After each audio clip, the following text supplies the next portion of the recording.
Assalamualaikum warahmatullahi wabarakatuh. Perkenalkan, kami dari kelompok 2. Di sini kami akan membahas tentang penyelesaian pengujian dalam siklus pembelian dan pembayaran tentang pengauditan akun-akun terpilih. Saya Sabrina Lukita Siswadi. Saya Syazwana Widya Salwa. Saya Andini Dwi Mega Rachman. Saya Sabila Putri Vinora. Saya Kamila Safarani. Saya Khairi Soki Farusi. Saya Muhammad Husnul Wafa.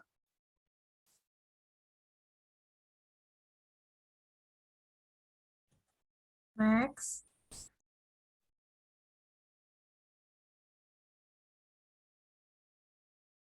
Tujuan pembelajaran, yang pertama kita akan mengenal banyak akun yang terdapat dalam siklus pembelian dan pembayaran. Yang kedua, merancang dan melaksanakan pengujian audit atas aset tetap seperti misalnya properti, mesin, dan peralatan. Yang ketiga, merancang dan melaksanakan pengujian audit atas beban dibayar di muka. Yang keempat, merancang dan melaksanakan pengujian audit atas utang-utang beban. Dan yang kelima, merancang dan melaksanakan pengujian audit atas akun-akun pendapatan dan beban. Yang pertama, ada jenis akun-akun lain dalam siklus pembelian dan pembayaran. Jenis aset, beban, dan liabilitas bisa berbeda-beda antara perusahaan yang satu dengan perusahaan lainnya, terutama perusahaan yang bergerak dalam bidang-bidang usaha selain perusahaan dengan pengecer dan manufaktur. Yang pertama, ada aset. Dalam aset itu ada kas, persediaan, perlengkapan atau supplies, properti, mesin, peralatan, sewa dibayar di muka, pajak dibayar di muka, hak paten, merek dagang, dan copyright. Selanjutnya pada beban, ada harga pokok penjualan, beban sewa, pajak kekayaan penghasilan, beban asuransi audit, beban penasehat hukum, beban pensiun, dan beban listrik, air, dan gas. Yang terakhir ada liabilitas, yaitu ada utang usaha, utang sewa, utang pajak kekayaan, utang beban lain-lain, dan utang pajak penghasilan. Kemudian metodologi berkaitan dengan audit atas akun-akun ini serupa dengan audit untuk akun-akun lain yang telah dibahas pada bab-bab yang sebelumnya. Untuk yang akan dibahas pada bab ini hanya untuk beberapa akun terpilih, yaitu audit atas properti mesin peralatan, beban dibayar di muka, utang lain-lain, dan akun-akun pendapatan dan beban. Next. Selanjutnya yang kedua, pengauditan atas properti mesin dan peralatan. Properti mesin dan peralatan adalah akun-akun yang tergolong sebagai aset tetap, yaitu aset yang diharapkan akan bisa digunakan dalam jangka waktu lebih dari 1 tahun, digunakan dalam operasi perusahaan, dan tidak dimaksudkan untuk dijual kembali dalam kegiatan normal perusahaan. Tujuan untuk menggunakan aset sebagai bagian dari operasi bisnis klien dan taksiran umur penggunaan lebih dari 1 tahun adalah karakteristik utama yang membedakannya dari aset-aset seperti persediaan, beban dibayar di muka, dan investasi. Pembelian properti, mesin, dan peralatan terjadi melalui siklus pembelian dan pembayaran. Next. Akun-akun terkait dengan akun peralatan. Perdebatan atas peralatan timbul dari siklus pembelian dan pembayaran, karena sumber pendebitan dalam akun aset adalah jurnal pembelian. Sistem akuntansi biasanya sudah diuji untuk mencatat penambahan yang terjadi dalam periode ini ke akun peralatan sebagai bagian dari pengujian siklus pembelian dan pembayaran. Namun demikian, karena penambahan peralatan relatif jarang terjadi, siklus melibatkan jumlah rupiah yang besar dan perlu mendapat pengawasan khusus seperti misalnya persetujuan dari Dewan Komisaris, maka auditor biasanya memutuskan untuk tidak terlalu mengandalkan para pengujian tersebut sebagai bukti pendukung penambahan aset tetap. Audit atas peralatan dan aset-aset tetap lainnya berbeda dari audit atas akun-akun yang tergolong aset lancar karena 3 alasan berikut ini. Yang pertama, pembelian peralatan dalam suatu periode biasanya tidak begitu sering terjadi, lebih-lebih yang berupa peralatan berat yang digunakan dalam perusahaan manufaktur. Yang kedua, jumlah rupiah dari setiap pembelian biasanya material. Dan yang ketiga, peralatan biasanya dibukukan dan berada dalam catatan akuntansi selama beberapa tahun. Next. Dalam mengaudit akun peralatan dan akun-akun terkait akan sangat bermanfaat apabila dilakukan pemisahan pengujian menjadi beberapa kategori berikut. Yang pertama, melaksanakan prosedur analitis, yang kedua memeriksa pembelian peralatan periode ini, yang ketiga memeriksa pelepasan peralatan periode ini, yang keempat memeriksa saldo akhir dalam akun aset, yang kelima memeriksa beban depresi, dan yang keenam memeriksa saldo akhir dalam akumulasi depresiasi. Selanjutnya, melaksanakan prosedur analitis. Berikut ini adalah prosedur analitis yang sering digunakan untuk peralatan. Yang pertama, bandingkan beban penyusutan bagi biaya peralatan manufaktur kotor dengan tahun sebelumnya. Yang kedua, bandingkan akumulasi penyusutan dibagi biaya peralatan manufaktur kotor dengan tahun sebelumnya. Yang ketiga, bandingkan beban perbaikan dan pemeliharaan, beban perlengkapan, beban peralatan kecil tahunan dengan tahun sebelumnya. Dan yang keempat, bandingkan biaya manufaktur kotor dibagi dengan suatu manufaktur produksi dengan tahun lalu. Peralatan menganggur atau telah dilepas tetapi tidak dihapus dari pembukuan. Memeriksa pembelian peralatan tahun ini. Perusahaan harus mencatat dengan benar penambahan atau pembelian yang terjadi pada tahun ini, karena aset akan mempunyai dampak jangka panjang dalam laporan keuangan. Kesalahan untuk mengkapitalisasi aset tetap atau kesalahan pencatatan jumlah rupiah suatu pembelian aset tetap akan berpengaruh atas neraca sampai kelak perusahaan melepas atau dispose aset tersebut. Laporan laba rugi akan terpengaruh sampai aset tersebut didepresiasi penuh.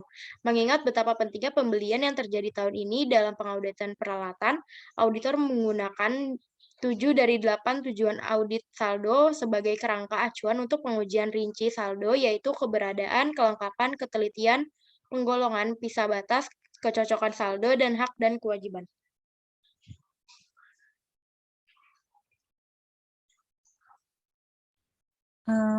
Dilanjut oleh saya, Sabrina Lukita Siswadi, memeriksa pelepasan aset disposal tahun ini. Transaksi yang menyangkut penghentian peralatan seringkali dicatat dengan cara yang salah apabila pengendalian internal perusahaan tidak memiliki metode yang formal untuk memberi informasi kepada manajemen tentang adanya penjualan, pertukaran, penghentian, dan pemakaian atau pencucian dalam mencatat mesin dan peralatan. Metode formal untuk yang mengatur pemberian persetujuan untuk pelepasan aset, baik dijual maupun dilepas dengan cara lainnya, akan sangat membantu dalam mengurangi risiko kesalahan penyajian. Tujuan utama auditor dalam verifikasi atas penjualan, pertukaran, atau penghentian pemakaian aset adalah untuk memperoleh bukti yang cukup dan tepat bahwa semua pelepasan telah dicatat pada jumlah yang tepat. Titik tolak pemeriksaan atas pelepasan aset adalah daftar tentang pelepasan aset yang dibuat klien. Sifat dan kecukupan pengendalian atas pelepasan mempengaruhi luasnya pencarian. Prosedur-prosedur di bawah ini sering digunakan untuk memeriksa pelepasan. Yang pertama adalah review, apakah aset yang baru diperoleh diganti dengan aset yang lama. Yang kedua, analisis laba atau rugi, pelepasan aset, dan pendapatan lain-lain yang diterima dari pencairan aset. Yang ketiga, review modifikasi pabrik dan perubahan produk yang dihasilkan, perubahan dalam peralatan berkomputer berharga mahal, pajak kekayaan, atau coverage asuransi untuk melihat kemungkinan adanya peralatan yang ditiadakan, dan yang terakhir melakukan wawancara dengan manajemen dan personil produksi tentang kemungkinan adanya pelepasan aset. Dua tujuan auditor dalam pengauditan atas saldo akhir akun peralatan ialah menentukan bahwa yang pertama, semua peralatan terbukukan ada secara fisik pada tanggal neraca atau keberadaan. Yang kedua, semua peralatan yang dimiliki telah dibukukan atau kelengkapan. Idealnya, auditor itu bisa nyimpulin bahwa pengendalian internal cukup efektif yang memungkinkan auditor itu dapat diandalkan pada saldo akun yang dibawa dari tahun sebelumnya. Biasanya langkah pertama yang dilakukan auditor adalah memenuhi tujuan kecocokan saldo, detail tie-in, saldo peralatan, sebagaimana tercantum dalam master file cocok dengan saldo buku besar. Pemeriksaan printout dari master file ke total saldo di buku besar sudah dipandang cukup. Dalam hal ini, auditor bisa juga menggunakan perangkat lunak audit untuk memeriksa kebenaran perjumlahan vertikal versi elektronik, master file, atau neraca manual menguji kebenaran penjumlahan pada beberapa halaman. Auditor juga melakukan prosedur audit yang berkaitan dengan 4 tujuan audit tentang penyajian dan pengungkapan aset tetap, pertimbangan utama dalam memeriksa pengungkapan yang berhubungan dengan aset tetap, pertimbangan utama dalam memeriksa pengungkapan yang berhubungan dengan aset tetap, pertimbangan utama dalam memeriksa pengungkapan tentang aset adalah kemungkinan adanya larangan hukum. Oke, saya akan melanjutkan. Nama saya Andini Dwi Megarahman. Auditor juga bisa menggunakan beberapa metode untuk menentukan apakah peralatan dilarang secara hukum dengan cara yaitu membaca pasal-pasal yang tercantum dalam perjanjian kredit. Yang kedua, mengirimkan permintaan utang ke bank atau ke lembaga keuangan lain, melakukan diskusi dengan klien atau mengirim surat ke penasehat hukum. Selanjutnya, itu memeriksa beban depresiasi. Beban depresiasi itu adalah satu dari hanya sedikit beban yang tidak diverifikasi sebagai bagian dari pengujian, pengendalian, dan pengujian substantif golongan transaksi. Jumlah terbukukan ditentukan melalui pengalokasian internal, bukan melalui transaksi pertukaran dengan pihak kas. Dalam menentukan konsistensi, auditor harus mempertimbangkan 4 hal berikut. Yang pertama ada masa manfaat aset yang dibeli pada periode ini, yang kedua ada metode depresiasi, yang ketiga taksiran nilai residu, dan yang keempat ada kebijakan depresiasi aset pada periode pembelian dan pelepasan. Selanjutnya, kebijakan klien dapat diketahui melalui diskusi dengan personil yang tepat dan membandingkan respon mereka dengan informasi dalam arsip permanen auditor. Dalam menentukan kewajaran masa manfaat suatu aset yang baru dibeli, auditor itu harus mempertimbangkan umur fisik aset, taksiran masa manfaat, atau dengan mempertimbangkan kecepatan menjadi usang atau kebijakan normal perusahaan dalam mengganti peralatan, dan kebijakan perusahaan yang berlaku tentang penukaran peralatan. Metode yang bermanfaat dalam pengauditan depresiasi adalah pengujian prosedur analisis tentang kewajaran yang dilakukan dengan mengalihkan aset tetap yang belum didepresiasi dengan tarif depresiasi. Selanjutnya, banyak KP menggunakan spreadsheet elektronik dalam arsip permanen mereka yang mencakup pembagian aset tetap sesuai dengan metode depresiasi yang digunakan dan masa manfaatnya. Apabila kalkulasi dengan menggunakan software mendekati total hasil perhitungan klien dan apabila resiko pengendalian untuk beban depresiasi rendah, maka pengujian rinci untuk depresiasi dapat dieliminasi. Apabila suatu pengujian kewajaran keseluruhan tidak tercapai, maka biasanya diperlukan pengujian yang lebih rinci. Agar relevan, perhitungan rinci harus dicocokkan dengan perhitungan total depresiasi dengan cara menjumlahkan vertikal di beban depresiasi yang ada dalam master file dan merekonsiliasi total tersebut dengan buku besar. Nah, di sini ada memeriksa saldo akhir dalam akun akumulasi depresiasi. Tujuannya itu ada 2. Oke, maaf sebelumnya saya akan menjelaskan pengertiannya dulu. Di sini pendebatan atas akun akumulasi depresiasi pada umumnya diuji sebagai bagian dari pengauditan atas aset, sedangkan kreditnya diperiksa sebagai bagian dari depresiasi. Jika auditor menelusuri transaksi-transaksi tertentu ke catatan akumulasi depresiasi dalam file master property sebagai bagian dari pengujian ini, maka hanya sedikit yang membutuhkan pemeriksaan untuk saldo akhir akun akumulasi depresiasi. Di sini tujuannya ada 2, yaitu yang pertama ada akumulasi depresiasi sebagaimana tercantum dalam master file atau file property cocok dengan buku besar. Tujuan ini itu dapat dicapai dengan menguji kebenaran penjumlahan vertikal akumulasi depresiasi dalam file master property dan menelusurnya ke buku besar. Yang kedua itu ada akumulasi depresiasi dalam master file adalah akurat. Dalam hal ini tertentu, masa manfaat bisa berkurang secara signifikan karena terjadinya penurunan permintaan konsumen atas produk, penurunan fisik yang tidak terduga, modifikasi dalam operasi, atau perubahan lainnya. Selanjutnya, saya Sabila Putri Finora akan melanjutkan. Di sini itu ada pengauditan beban dibayar di muka. Beban dibayar di muka, beban yang ditangguhkan, dan aset tak berwujud, jangka waktunya bervariasi mulai dari beberapa bulan sampai beberapa tahun, dan termasuk dalam kategori ini adalah ada sewa dibayar di muka, ada biaya organisasi, ada pajak dibayar di muka, ada hak paten, asuransi dibayar di muka, merek dagang, beban ditangguhkan, copyright, sama goodwill.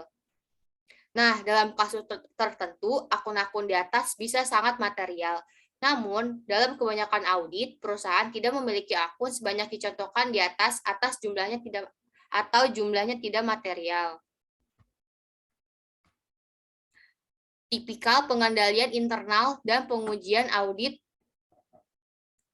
yang audit terkait yang biasa digunakan dalam audit atas beban asuransi yang dibayar di muka. Dalam pembahasan selanjutnya, digunakan suatu contoh yang mewakili akun-akun jenis ini karena yang pertama itu asuransi dibayar di muka sering dijumpai pada sebagian besar audit hampir semua perusahaan berhubungan dengan urusan asuransi. Nah, yang kedua ini ada sering muncul masalah dalam pengauditan asuransi dibayar di muka. Terus yang terakhir itu ada tanggung jawab auditor untuk mereview coverage asuransi adalah pertimbangan tambahan yang tidak dijumpai pada akun lain dalam kategori ini. Nah, di sini itu ada gambaran umum asuransi dibayar di muka. Berikut ini tipikal akun-akun yang digunakan untuk asuransi yang dibayar di muka dan hubungan antara asuransi yang dibayar di muka dengan siklus pembelian dan pembayaran melalui pendebitan atas akun yang dibayar di muka. Karena sumber penerbitan dalam akun aset adalah jurnal pembelian, pembayaran premi asuransi sebagian telah diuji melalui pengujian pengendalian dan pengujian substantif golongan transaksi serta jurnal pengeluaran kas. Nah, di sini itu ada contoh asuransi dibayar di muka dan akun terkait. Nah, selanjutnya itu pengendalian internal. Pengendalian internal untuk asuransi dibayar di muka dan beban ransi dapat dibagi menjadi 3 kategori. Nah, yang pertama itu pengendalian atas pembelian dan pencatatan asuransi. Nah, bagian dari siklus belian dan pembayaran. Terus ada pengendalian atas register asuransi, suatu catatan polis-polis asuransi yang sedang berjalan dan tanggal akhirnya berlaku setiap polis asuransi. Terakhir itu ada pengendalian atas pembebanan terhadap beban asuransi, basis untuk menentukan jumlah asuransi dibayar di muka, auditor secara independen melakukan verifikasi.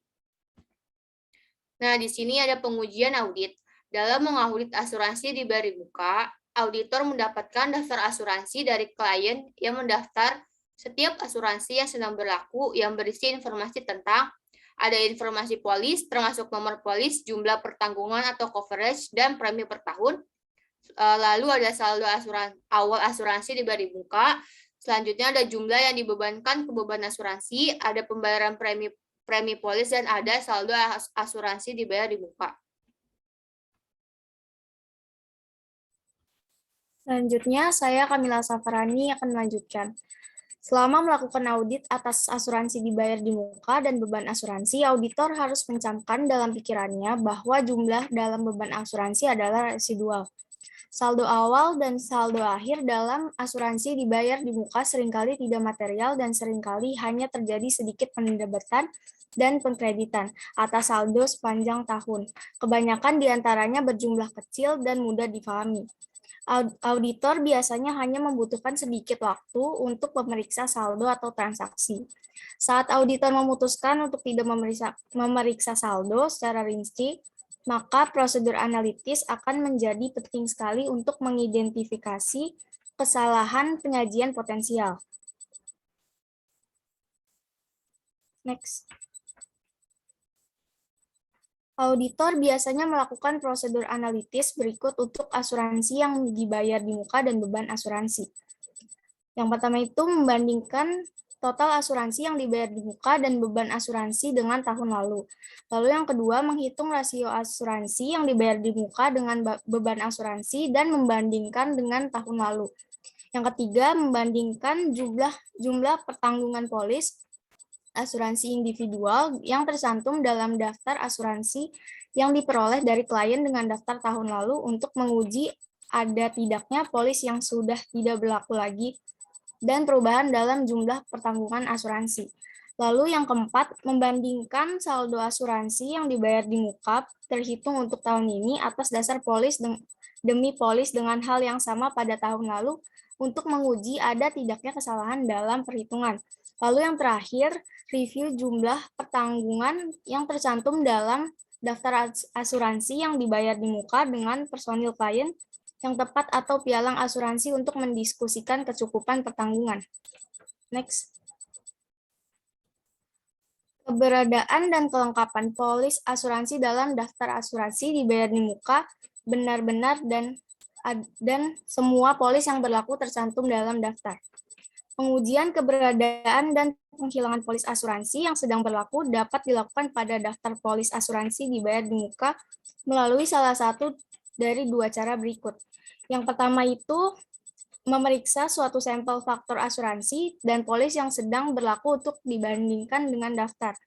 Lalu yang kedua, dapatkan suatu konfirmasi informasi asuransi dari agen perusahaan asuransi. Auditor biasanya lebih menyukai untuk mengirim konfirmasinya ke agen perusahaan asuransi klien. Karena pendekatan ini biasanya tidak begitu memakan waktu daripada memeriksa pembukaan klien dan melakukan pencocokan ke dokumen-dokumen pendukung. Hak klien memiliki hak atas semua polis asuransi yang tercantum dalam daftar asuransi dibayar di muka. Pihak yang akan menerima ganti rugi atas klaim asuransi disebut sebagai pihak yang berhak. Biasanya nama penerima ganti rugi yang tertulis dalam polis adalah klien. Tapi dalam hal kredit, hipotek atau kredit lain, klaim asuransi bisa juga dibayarkan kepada kreditur. Review atas polis asuransi untuk menentukan pihak yang berhak atas klaim selain klien merupakan pengujian yang baik untuk memeriksa dan tidaknya yang tidak tercatat dan aset yang digadaikan. Lalu ketelitian dan kecocokan saldo. Jumlah yang dibayar di muka dalam daftar adalah akurat dan totalnya telah dijumlah dengan benar dan cocok dengan buku besar. Pengujian audit untuk memeriksa ketelitian asuransi dibayar di muka menyangkut pemeriksaan jumlah premi asuransi, jangka waktu polis, dan pengalokasian premi ke asuransi belum terpakai atau unexpired insurance. Jumlah premi untuk suatu polis tertentu dan jangka waktu petanggung dapat diperiksa pada saat yang sama dengan memeriksa faktur premi atau dengan mengirim konfirmasi ke agen asuransi. Setelah dua hal ini diperiksa, perhitungan klien tentang asuransi yang belum terpakai, yang merupakan asuransi dibayar di muka, dapat diuji dengan melakukan rekalkulasi. Selanjutnya, daftar polis asuransi dibayar di muka dapat diperiksa penjumlahan vertikalnya dan totalnya ditelusuri ke buku besar dan merampung ke pencocokan saldo. Penggolongan. Beban asuransi yang berkaitan dengan asuransi dibayar di muka telah digolongkan dengan benar. Penggolongan yang benar pada berbagai akun beban asuransi yang berbeda harus direview sebagai pengujian atas laporan laba rugi. Dalam hal tertentu, akun beban yang tepat cukup jelas karena jenis asuransinya, seperti misalnya asuransi untuk mempertanggungjawabkan sejenis peralatan. Namun dalam situasi lain dibutuhkan pengalokasian. Next. Pisah batas. Transaksi asuransi dicatat pada periode yang tepat. Pisah batas untuk pembelian asuransi biasanya tidak merupakan problem yang signifikan karena jumlah polis biasanya tidak begitu banyak dan jumlahnya tidak begitu material. Apabila auditor melakukan pengujian pisah batas atas pembelian asuransi, hal itu biasanya dilakukan auditor sebagai bagian dari pengujian pisah batas hutang usaha. Next. Pengauditan beban-beban terutang. Kategori ketiga dari akun-akun dalam siklus pembelian dan pembayaran adalah beban-beban terutang, yaitu estimasi kewajiban yang belum dibayar yang timbul dari jasa atau manfaat atau benefit yang setelah diterima sebelum tanggal neraca. Banyak di antara beban terutang merupakan kewajiban di masa datang untuk jasa yang belum dibayar yang timbul dari berlalunya waktu tetapi belum saatnya dibayar pada tanggal neraca. Tipe kedua adalah beban terutang yang menyangkut estimasi di mana jumlah yang terutang belum dapat ditentukan. Seperti misalnya kewajiban yang timbul sehubungan dengan pajak penghasilan, di mana ada kemungkinan yang masuk akal bahwa jumlah pajak penghasilan yang dilaporkan bisa berubah setelah kantor pajak mengaudit pajak yang seharusnya dibayar perusahaan. Next. Pengauditan pajak kekayaan terutang. Gambar di bawah ini melukiskan tipikal akun yang biasa digunakan perusahaan untuk pajak. Kekayaan terutang yang menunjukkan hubungan antara pajak kekayaan terutang dengan siklus pembelian dan pembayaran melalui pendebitan ke akun liabilitas. Karena sumber pendebitan adalah jurnal pengeluaran kas. Pembayaran pajak kekayaan sebagian sudah diuji dengan pengujian atas transaksi-transaksi yang terdapat dalam siklus pembelian dan pembayaran. Di bawah ini contoh gambarnya. Next. Sebagaimana halnya dengan beban asuransi, saldo dalam akun pajak kekayaan terutang adalah jumlah residual dari saldo awal dalam akun pajak kekayaan terutang. Ditambah pajak kekayaan periode ini dicurangi dengan pembayaran kas yang dilakukan pada periode ini. Oleh karena itu, tekanan pengujian harus dilakukan atas saldo akhir akun pajak kekayaan terutang dan pembayaran. Ketika auditor memeriksa pajak kekayaan terutang, kedelapan tujuan audit saldo adalah relevan, kecuali nilai bersih bisa direalisasi. Auditor menggunakan dua pengujian utama untuk menguji apakah semua utang beban telah dimasukkan. Auditor memeriksa jumlah pajak kekayaan terutang bersama dengan audit atas pembayaran pajak kekayaan tahun ini. Selanjutnya, pengauditan akun-akun pendapatan dan beban. Di bawah ini akan diberikan gambaran umum tentang tipikal prosedur-prosedur yang sering digunakan auditor untuk menentukan apakah pendapatan dan beban dalam laporan keuangan bebas dari kesalahan penyajian material. Auditor harus memahami bahwa kebanyakan pengguna laporan keuangan dalam pengambilan keputusan seringkali lebih mengutamakan laporan laba rugi dibandingkan dengan neraca. Dua konsep pengauditan akun-akun pendapatan dan beban yang sangat penting dalam mempertimbangkan tujuan laba rugi. Yang pertama ada penandingan atau matching. Periode pendapatan dan beban perlu dilakukan untuk menentukan hasil operasi yang tepat. Yang kedua, penerapan prinsip akuntansi secara konsisten untuk periode yang berbeda diperlukan agar laporan bisa diperbandingkan. Kedua konsep di atas diterapkan dalam pencatatan transaksi individual dan untuk menggabungkan akun-akun di buku besar sehingga menjadi laporan keuangan. Lalu, pendekatan untuk pengauditan akun-akun pendapatan dan beban. Pengauditan akun-akun pendapatan dan beban berhubungan langsung dengan neraca yang tidak terpisah dari proses audit.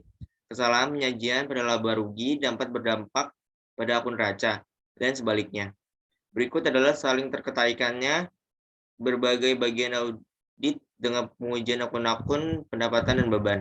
Bagian-bagian audit yang berpengaruh langsung atas akun-akun ini adalah, yang pertama itu ada prosedur analis, yang kedua pengujian pengendalian dan pengujian substantif transaksi, yang ketiga ada pengujian rinci saldo akun. Dalam pembahasan ini ditekankan pada akun-akun pendapatan dan beban yang langsung berhubungan dengan siklus pembelian dan pembayaran. Selanjutnya ada prosedur analitis. Prosedur analitis harus dipandang sebagai bagian dari pengujian kewajaran penyajian baik untuk akun-akun neraca maupun akun-akun laba rugi. Selanjutnya, pengujian pengendalian dan pengujian substantif golongan transaksi. Pengujian pengendalian dan pengujian substantif transaksi keduanya memiliki pengaruh simultan terhadap pemeriksaan akun-akun neraca dan laba rugi. Sebagai contoh, auditor menyimpulkan bahwa pengendalian internal mencukupi untuk memperoleh keyakinan memadai bahwa transaksi yang terjadi dalam jumlah pembelian telah dicatat dan digolongkan dengan akurat dan dicatat tepat waktu. Dengan melakukan hal itu, auditor memperoleh bukti bahwa apabila akun neraca individual benar seperti misalnya akun utang usaha atau aset tetap, maka akun laba rugi misalnya beban akuntansi dan beban reparasi dan pemeliharaan akan benar pula. Cara terbaik dalam pemeriksaan atas kebanyakan akun laba rugi pada setiap siklus transaksi adalah memahami pengendalian internal dan pengujian pengendalian serta pengujian substantif golongan transaksi. Sebagai contoh, apabila auditor setelah melakukan pengujian secukup yang menyimpulkan bahwa risiko pengendalian rendah untuk transaksi-transaksi dalam siklus pembelian pembayaran, maka tambahan verifikasi yang diperlukan untuk akun-akun laba rugi terkait misalnya beban listrik dan advertensi hanyalah tinggal melakukan prosedur analitis dan pengujian pisah batas. Pengujian rinci saldo akun, analis beban. Analis akun beban adalah pemeriksaan yang dilakukan auditor as pendukung transaksi individual dan berjumlah yang membentuk rincian dari total suatu akun beban. Dokumen-dokumen sama jenisnya dengan yang telah diuraikan dan digunakan untuk pengujian transaksi sebagai bagian dari pengujian transaksi pembelian. Termasuk misalnya faktur, laporan penerimaan barang, order pembelian, dan kontrak-kontrak pembelian. Pengujian rinci saldo akun pengalokasian. Pengalokasian penting karena hal tersebut mempengaruhi apakah suatu pengeluaran merupakan aset atau beban periode ini. Apabila klien gagal mengikuti standar akuntansi keuangan atau gagal menghitung pengalokasian dengan benar, laporan keuangan bisa mengandung kesalahan penyajian material. Dalam pengauditan, pengalokasian pengeluaran seperti misalnya asuransi dibayar di muka dan overhead pabrik, dua pertimbangan penting yang harus diperhatikan auditor adalah ketaatan pada standar akuntansi keuangan dan konsistensi dengan periode sebelumnya. Dua prosedur audit terpenting dalam pengauditan pengalokasian dan adalah pengujian tentang kewajaran keseluruhan dengan menggunakan prosedur analitis dan rekalkulasi hasil perhitungan klien. Auditor biasanya melakukan pengujian berikut sebagai bagian dari pengauditan atas aset atau liabilitas terkait. Ini meliputi pemeriksaan atas beban depresiasi yang merupakan bagian dari audit atas properti, mesin, dan peralatan, pengujian amortisasi hak paten sebagai bagian dari pemeriksaan hak paten baru atau pelepasan yang lama, dan verifikasi pengalokasian antara persediaan dan harga pokok penjualan sebagai bagian dari pengauditan persediaan. Lalu ringkasannya, bab ini tentang akun-akun yang tercakup dalam siklus pembelian dan pembayaran. Untuk melengkapi audit pada berbagai akun yang berkaitan dengan siklus ini, auditor harus memahami akun-akun kunci, golongan transaksi, fungsi bisnis, dokumen-dokumen, dan catatan yang berkaitan dengan transaksi siklus pembelian dan pembayaran. Akun-akun seperti misalnya utang usaha, properti, mesin, dan peralatan, beban depresiasi, dan beban dibayar muka memiliki karakter yang unik, yang mempengaruhi bagaimana auditor memperoleh bukti audit yang cukup dan tepat tentang saldo akun terkait. Dan terakhir, saling keterkaitan antara berbagai pengujian audit yang berbeda dalam siklus pembelian dan pembayaran dapat menjadi dasar bagi auditor dalam pemeriksaan atas banyak akun laporan keuangan. Dan selanjutnya, di sini ada pertanyaan-pertanyaan dari kelompok-kelompok yang lain. Selanjutnya teman saya akan melanjutkan. Ya, saya Sabrina Lukita Siswadi. Di sini saya akan menjawab pertanyaan yaitu dari kelompok 1, yaitu Salsabila Zalfa dengan NPM 121-2019-076. Pertanyaannya, bagaimana hubungan antara audit atas akun properti, pabrik, dan peralatan dengan audit atas akun reparasi dan pemeliharaan, dan jelaskan bagaimana auditor mengorganisir audit untuk mempertimbangkan hubungan tersebut. Jawabannya, biasanya itu klien itu mencantumkan transaksi yang harus dicatat sebagai aktiva dalam beban reparasi dan pemeliharaan, beban list, perlengkapan, peralatan kecil, dan akun-akun serupa. Salah saji dapat saja berasal dari kurangnya pemahaman terhadap prinsip-prinsip akuntansi yang diterima umum atau keinginan klien untuk menghindari pajak penghasilan. Jika auditor menyimpulkan jenis salah saji yang material ini mungkin terjadi, mereka harus memvouching jumlah yang lebih besar di debit ke akun beban. Banyak klien mungkin secara tidak sengaja atau sengaja mencatat pembelian aset dalam akun perbaikan dan pemeliharaan. Salah sajinya disebabkan oleh kurangnya pemahaman tentang standar akuntansi dan keinginan beberapa klien untuk menghindari pajak penghasilan.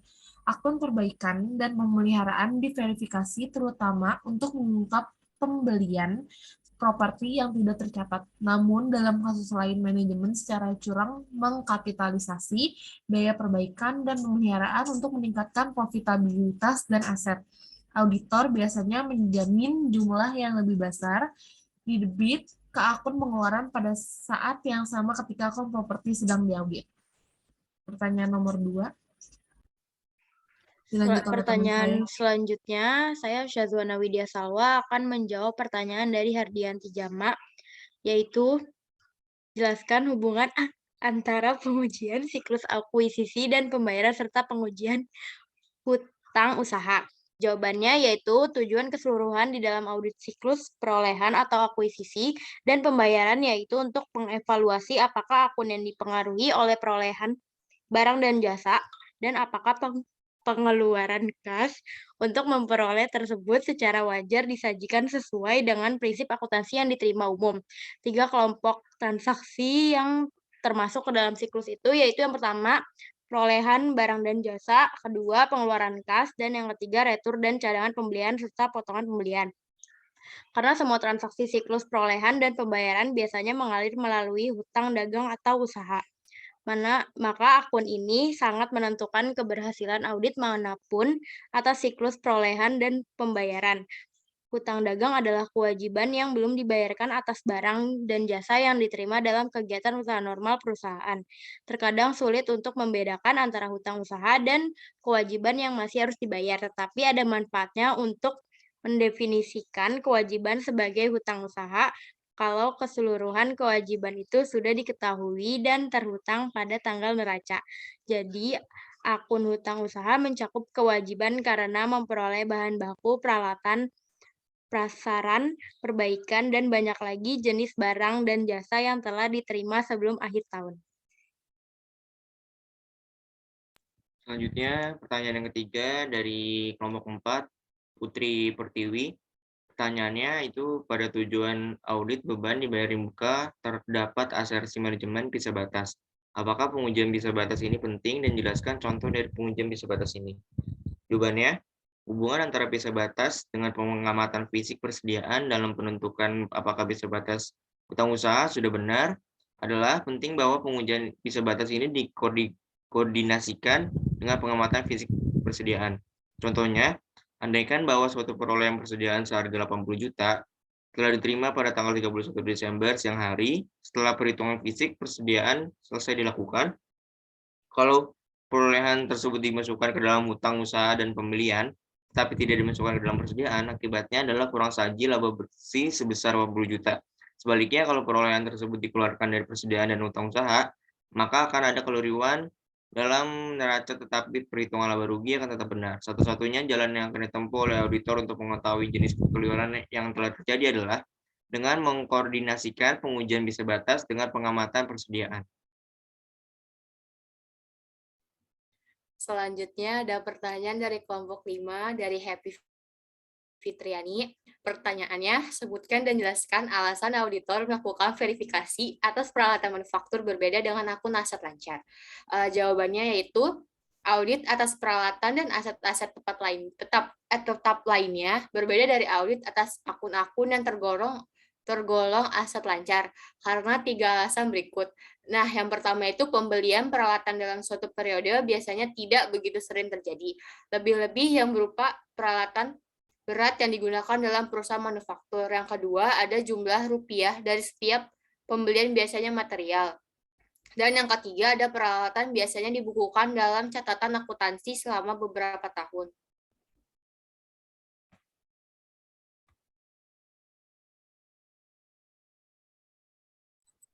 Selanjutnya, saya akan menjawab pertanyaan dari Anida Zahra Aprilia.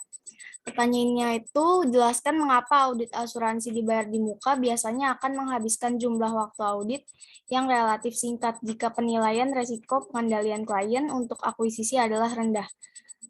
Jawabannya adalah saldo awal dan saldo akhir asuransi dibayar di muka biasanya tidak material dan hanya terdapat sedikit transaksi di debit dan dikredit atas saldo tersebut selama tahun berjalan. Sebagian besar berjumlah kecil dan mudah dipahami. Oleh karena itu, auditor hanya perlu menggunakan sedikit waktunya dalam melakukan verifikasi saldo atau transaksi. Jika auditor memutuskan untuk tidak melakukan verifikasi perincian saldo tersebut, maka prosedur analitis menjadi penting untuk mengidentifikasi potensi salah saji material.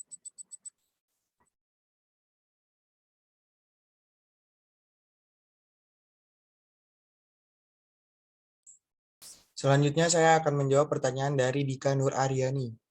Pertanyaannya, apa kelebihan dan kelemahan dari pembayaran melalui cek?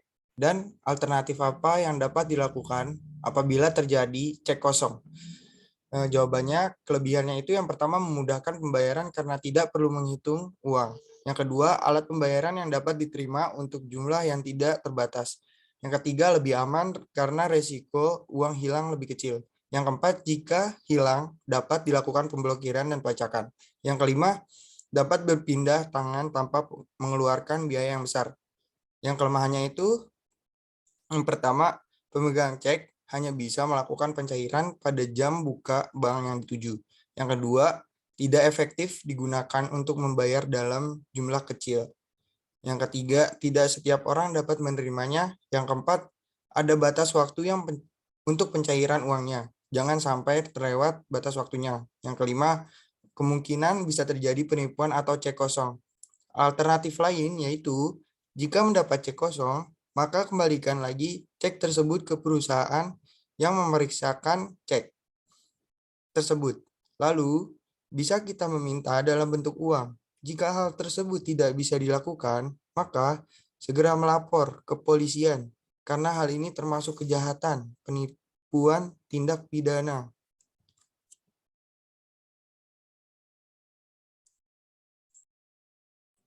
Assalamualaikum warahmatullahi wabarakatuh. Nama saya Andini Dumega Rahman. Saya akan menjawab pertanyaan dari kelompok 8, yaitu Muhammad Imron Ritonga. Pertanyaannya, bagaimana cara menentukan risiko bawaan dalam beban dibayar di muka? Jawabannya itu ada 4 cara. Yang pertama, ditentukan pada tingkat yang rendah karena akun ini tidak melibatkan isu akuntansi yang kompleks atau mendalam. Yang kedua, beban yang ditangguhkan dan aktiva tidak berwujud memerlukan pertimbangan risiko bawaan yang serius. Yang ketiga, risiko bawaan tinggi apabila terdapat salah saji yang material. Dan yang terakhir, yaitu yang keempat, risiko bawaan tinggi apabila penilaian dan estimasi umur paten, wiralaba, dan goodwill melibatkan pertimbangan mendalam dan perbedaan pendapatan antara auditor dengan klien. Selanjutnya, saya akan menjawab pertanyaan dari kelompok 9, yaitu Nurul Fatimah. Pertanyaannya yaitu, apakah tujuan prosedur analitis awal? Tipe perbandingan seperti apa yang berguna dalam melaksanakan prosedur analitis awal? Jawabannya, memahami bisnis dan bidang usaha klien tahap perencanaan tujuan utama. Dalam prosedur analitis, auditor membandingkan data klien dengan data industri, data serupa periode tertentu, hasil ekspektasi yang ditentukan klien, hasil prestasi yang ditentukan auditor, hasil ekspektasi dengan menggunakan data non-keuangan. Sekian dari kelompok 2, mohon maaf kurang atau lebihnya. Wassalamualaikum warahmatullahi wabarakatuh. Terima kasih.